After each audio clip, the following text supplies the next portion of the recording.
But replicants are different. So pure. So perfect. Never betrays. More human than human.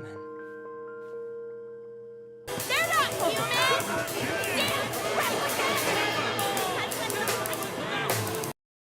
La inteligencia artificial y lo humano.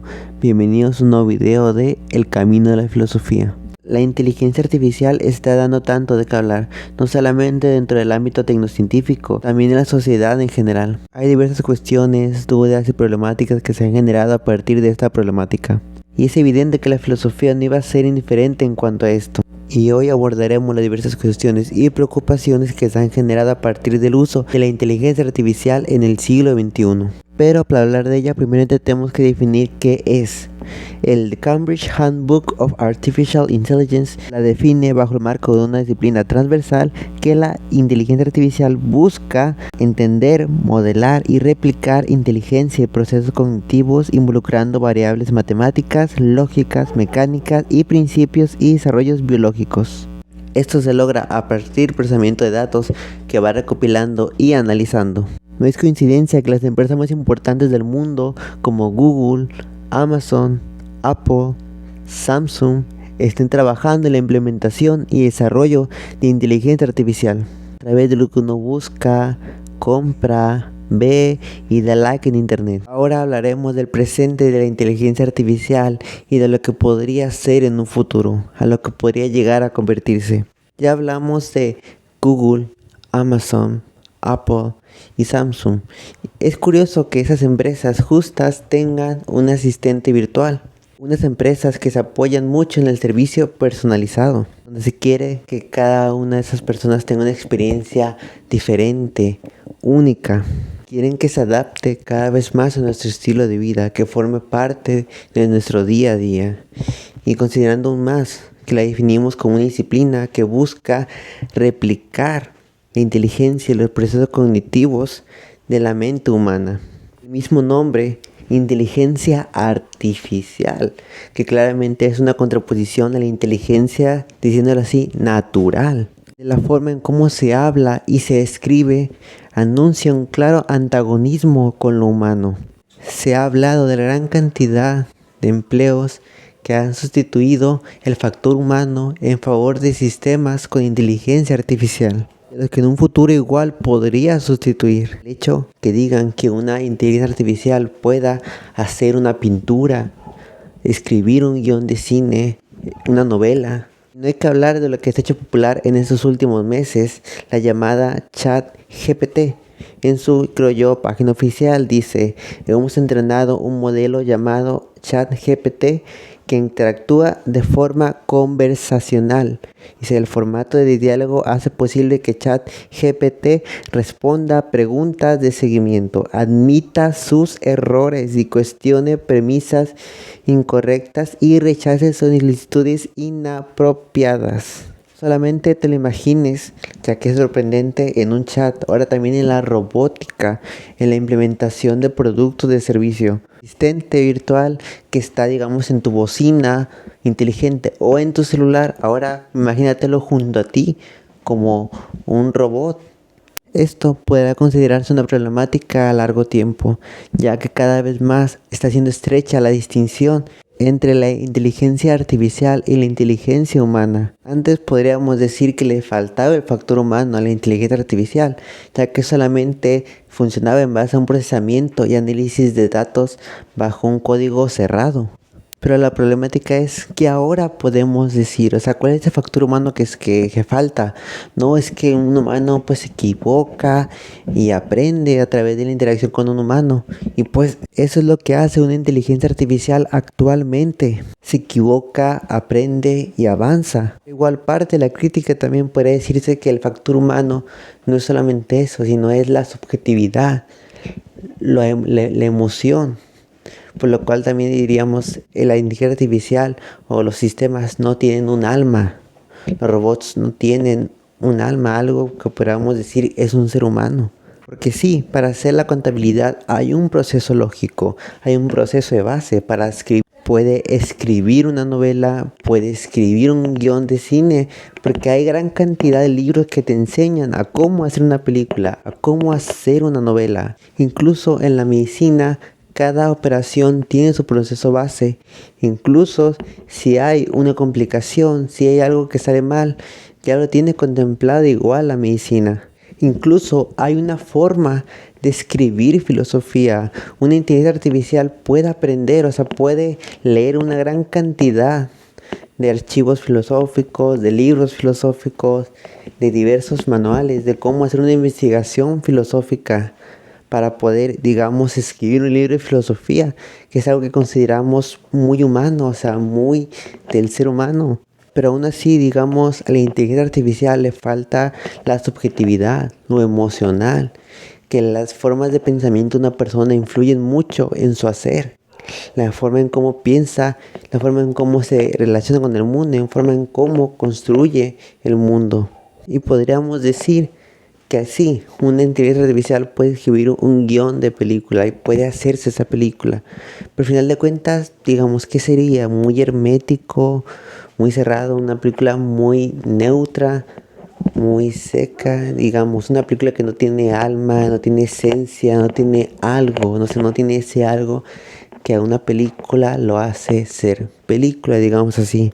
Pero otro lado que hemos visto es el hecho de que si bien la inteligencia artificial se ha hecho con el propósito de que se forme parte del ser humano, que no solamente tenga este rol meramente antagónico, ya que se ha hecho con el propósito de que ayude al ser humano, que conviva a la par del ser humano. Esta lógica del hombre y la máquina, o el ser humano y la máquina, viene de la revolución industrial. El hecho de que ver al ser humano como un acople a la máquina, o que la máquina se acomode a necesidades del ser humano, se acomoda a lo que él necesita, que haga la producción de materiales más efectiva, más rápida, más sencilla, digamos, a cierto punto más hermética.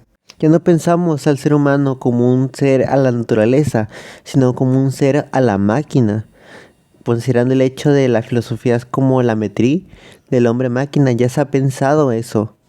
Como necesitamos tomar de referencia a un filósofo, hablaremos de Dardo Escavino, en su libro Máquinas Filosóficas, Problemas de Cibernética y Desempleo. En este libro es una recopilación, de la forma en cómo se ha visto a las máquinas, a la maquinaria en la filosofía, Y pues habla tema, de cómo se ha visto modificando o cómo se ha reflejado la visión de las máquinas, de los robots en la filosofía, cómo se ha pensado hasta ahora.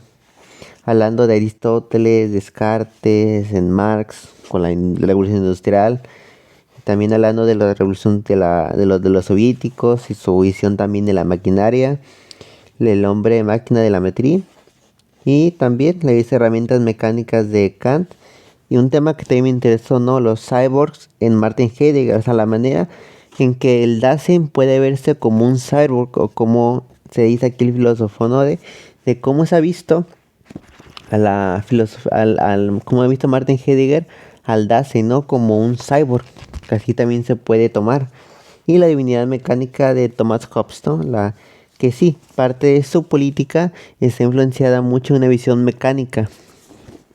Al pensar al ser humano como un autómata, como una máquina, o como una variante máquina-ser humano, entonces todas las críticas a la automatización de la sociedad pues no tendrán sentido, porque en sí el ser humano siempre ha sido, o siempre se ha visto, o desde la filosofía o de diversos filósofos, como una máquina, como un autómata.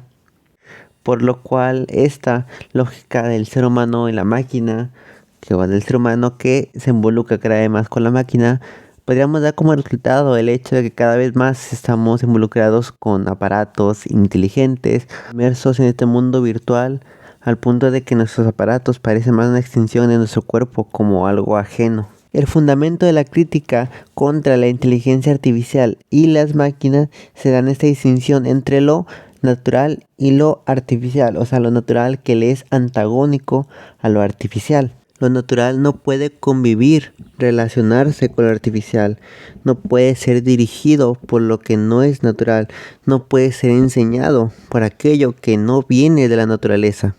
Lo natural no puede asemejarse con lo artificial, que es en este caso las máquinas y la inteligencia artificial. Los procesos y sistemas automatizados es algo que ha venido desde la industria y que se ha, digamos, extendido hacia los empleos, que se ha extendido hacia la forma de pensar en general, hasta el punto de pensar al ser humano también como un autómata, o sea, como un ser automatizado. Eso estará diciendo que el ser humano se estará moviendo en base a su libertad, lo espontáneo, la creatividad, la subjetividad, sino en base a sistemas y códigos automatizados. Al punto que la inteligencia artificial, como parte de sus acciones, es predecir los movimientos, predecir el acontecer de los seres humanos, sus movimientos, lo que va a hacer, lo que no va a hacer, de lo que va a hablar, de lo que no va a hablar. Predecir sus acciones, su movimiento, para que al finalizar el ser humano y la máquina se vuelvan una extensión de sí mismos. La última parte de este video se llama Más humanos que los humanos y hago una clara referencia a los dos cortos que puse al principio del video, que si quieren saber la referencia, el video se llama Blade Runner 2022 Blackout, que conforma parte de 3 videos promocionales que se hicieron para la película Blade Runner 2049. Conforme a lo que se ha dicho a lo largo del video, ya uno se da una idea de a dónde quiero ir, ¿no? Con estas dos propuestas, ¿no? De que donde se va a los replicantes, uno, como más que ser humanos, mientras que a los otros lo ven, no, es que no son seres humanos, son solamente robots, cyborgs, son solamente máquinas. Y a lo que quiero llegar es que la crítica que se hace a favor de la inteligencia artificial y de la máquina en su contribución cada vez más con la vida cotidiana, en su implementación cada vez más con los seres humanos y que invitemos o no, que demos parte a las nuevas innovaciones, es pensar al ser humano, pensar la naturaleza, pensar lo artificial de manera diferente, pensar en un nuevo estado de las cosas, pensar en una sociedad diferente. O sea, estamos hablando de todo lo que entendemos por naturaleza, tenemos que replanteárnoslo, o sea, replantear lo que entendemos por mundo, por sociedad, por ser humano. Todo lo que conforma la existencia humana se tiene que replantear. ¿Cómo se configura lo humano? O sea, ¿bajo qué parámetros podemos llamar a alguien ser humano? Porque uno se refiere a un robot que es más que humano, a un replicante con aquello que es leal, son fieles, son amables, o saben por el bien de las personas, mientras que los seres humanos se plantean como seres irracionales, caóticos, violentos, o sea, con valores completamente distintos a los que el chico al principio del video, hablándole a la chica, dice que son los seres humanos, ¿no? O sea, son más humanos que los humanos. En estos dos cortos se plantea la dicotomía entre lo natural y lo artificial, en donde lo artificial llega a ser superior a lo natural. Lo natural llega a volverse cada vez más natural que la naturaleza misma. La naturaleza misma es como que se está estancando o se está encerrando en un punto, ¿no? En donde no progresa, no avanza, sino que se queda estancada en el pasado, mientras lo natural, podemos decir como aquello que avanza hacia el futuro. La artificial es aquello que mientras avanza y avanza se vuelve cada vez más humano. Y como lo artificial es el avance, es el futuro, es lo de ahora, por eso hay esta visión es como el transhumanismo, ¿no? De que el ser humano se vuelva cada vez más parte de la máquina. El ser humano se vea añadiendo, ¿no? Elementos mecánicos, elementos artificiales, que se vuelva, digamos, que evolucione el ser humano en su forma de pensar, en su constitución mecánica, biológica, siéndose más, digamos, acercándose más a lo que sería una máquina. Es pensar al ser humano en su conjunto con la máquina, siendo en la máquina. Ya no es como tal un ser en el mundo, ahora ser en la máquina, ser con la máquina. En donde se piensa que el mundo virtual es incluso mejor que el real, o sea que el mundo virtual tiene más posibilidades de realización, de exploración, de conocer que el mismo mundo real. O sea, el mundo real pierde su potencia, pierde su innovación, pierde aquello, todo interés en el público general, si no nos adentramos más a lo virtual, a lo digital. Se establece la máquina lo virtual, lo digital, con más humanidad.